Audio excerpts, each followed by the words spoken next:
So on 37, in order for us to be able to do this one, we go through our process of things. First of all, your first thing that you would do is you would always try to figure out what your x-intercept was, your x-intercepts. Now, in our case, for our x-intercepts, we have to worry about trying to factor x cubed plus 5x squared plus 0x minus 1. The reason why I threw a 0x in there is because, as it stands, I can't factor it normally. So what I'm going to try and do is see if I have any real zeros. And the way that I do that is I'm going to use synthetic division to search for zeros. Okay? Now, when I'm using synthetic division here, I'm looking at the coefficients of my leading term divided by my coefficients of my tail divided by the coefficients of my leading term. So I have to look at plus minus 1 over 1. So really, I only have to do 2 parts of synthetic division to see if, in fact, I do have any real zeros. So in doing that, we get 1, 5, 0, negative 1. 1, 1, 1, 6, 6, not going to happen.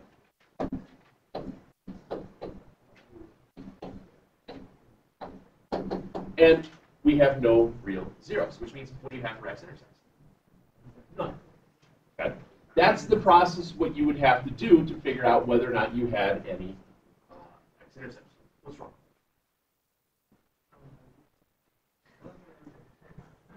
You don't know how to synthetically divide? That's a means by which of factoring finds zeros. So by now, we have all these different ways of doing it. That's one of them. You can't factor that the way it sits, so you have to follow that to a different method. So your x-intercepts is a big fat no. Your vertical asymptotes. So the vertical asymptotes would be located at the zeros of the denominator. Well, when you have the zeros of the denominator, we set it x squared minus 4x equals 0. Now, how many of you did this?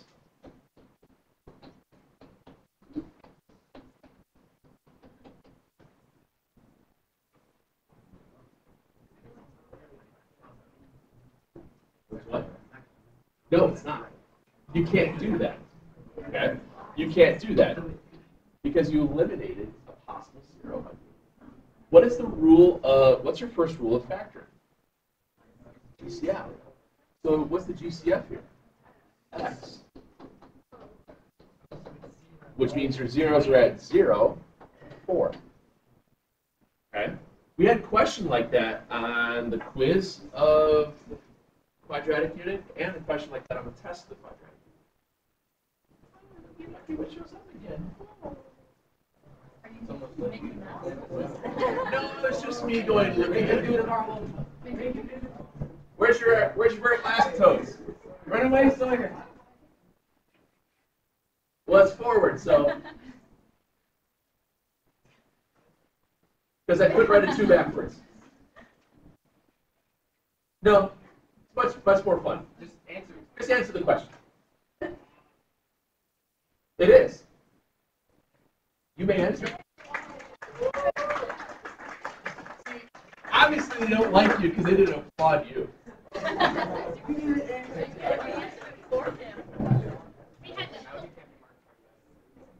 He did it right. So it's me saying "Done shall pass." Answer these 3 questions. What is your name? What is your name? An unlated swallow. What? I don't know. What do you know when you're king? When you're king, you have to know these things. Anyway, so at this point, we know we have vertical. Oh, wait, we got to do horizontal. Horizontal asymptotes. Your degree in the numerator happens to be 1 more than the degree of the denominator, which means you have to do long division. So we're going to do some long divisions. We have x.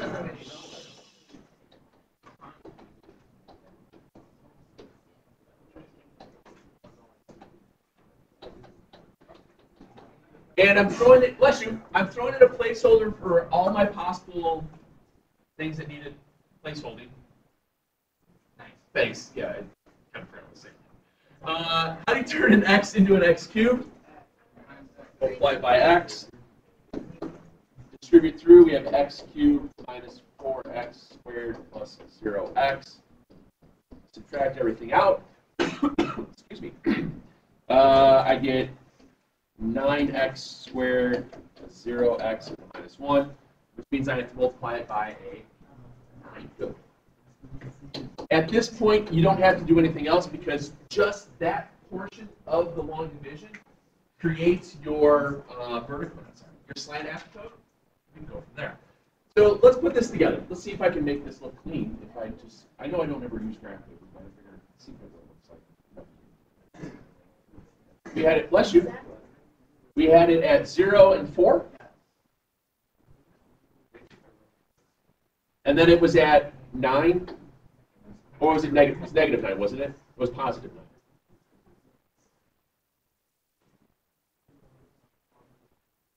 So it did something like that. Which means in our graph then, we have to figure out some basic values to work.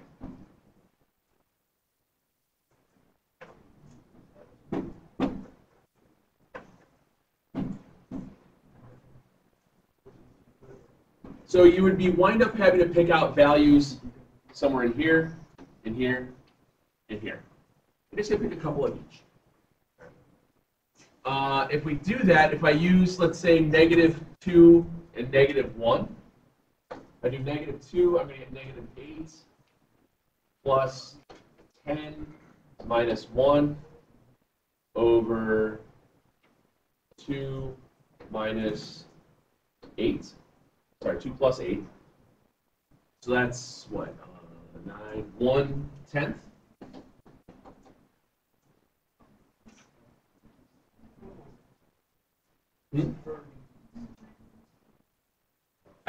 The -2? Oh, thank you. So it should be 4. So 1/12.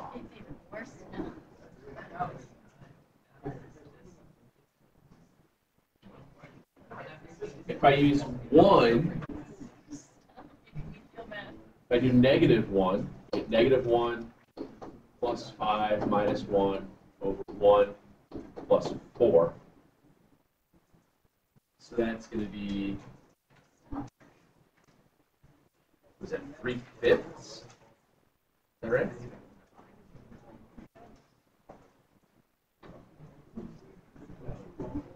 I'm going to guess it probably did something like this. No?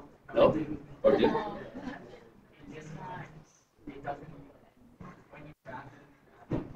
Yeah. Okay. Okay. So what happens when you get some of these? Oh, that's right, because it would not cross the x-axis because there's no real zeros here, so that's why that would happen. Oh, I know. One of the students in 12th hour brought this up. So this one sucks, the plot points. Have I mentioned that I'm going to make sure that whatever you guys get, you're going to have decently plottable points? Well, here's what I can do. I can still ask you to list all the parts. Right. Yeah, if you understand the idea of, as long as you understand listing all the parts, you can do all that without a problem. I'm cool with that. Because implying points is kind of this. Okay. So one of the students was asking about this. There was one graph that we did, I think 2 days ago, that when you went through it, bless you, there was like a hole in one of them. You guys see that? Where it crossed through an asymptote. There was one graph that we had that crossed through an asymptote. The reason why that happened, I think it was one of the vertical asymptotes, if I'm not mistaken. So here's what happens. Sometimes you get polynomials when you have, let's say this was at 1, 2, 3. Let's say that's at -4.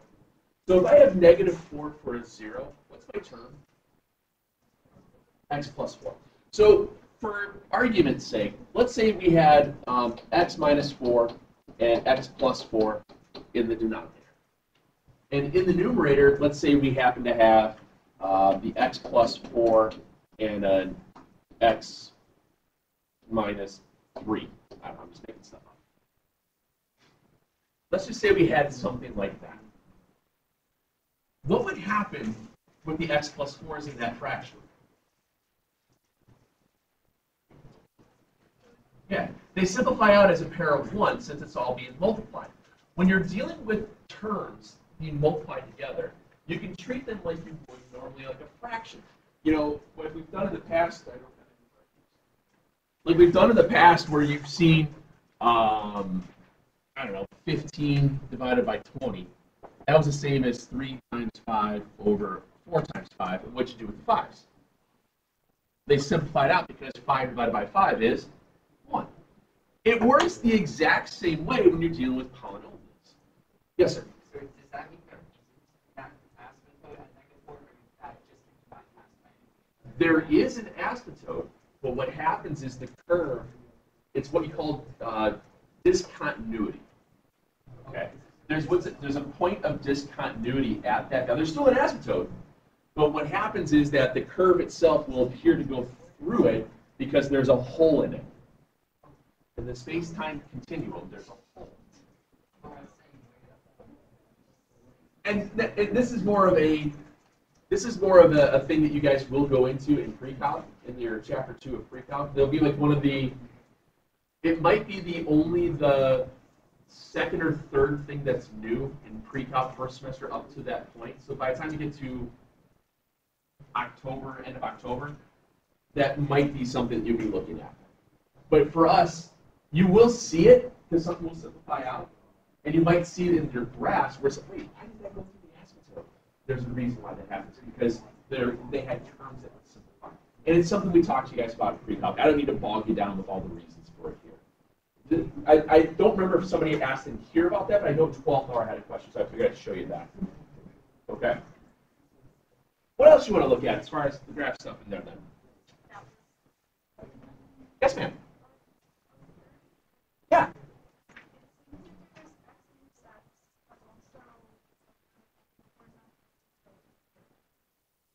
On 33.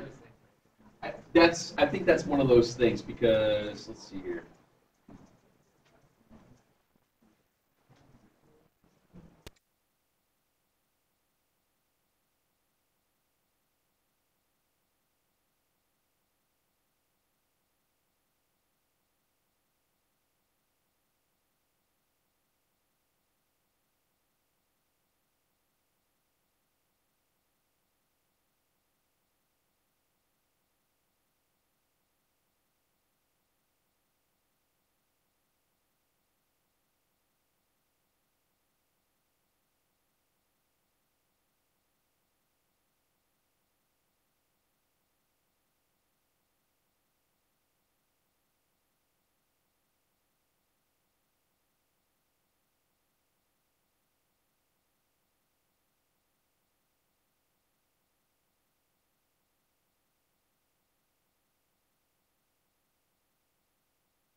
Do these 6. This is a x squared plus x minus 6. Yeah. Do those 6. All you're doing is simplifying. All we're doing is simplifying.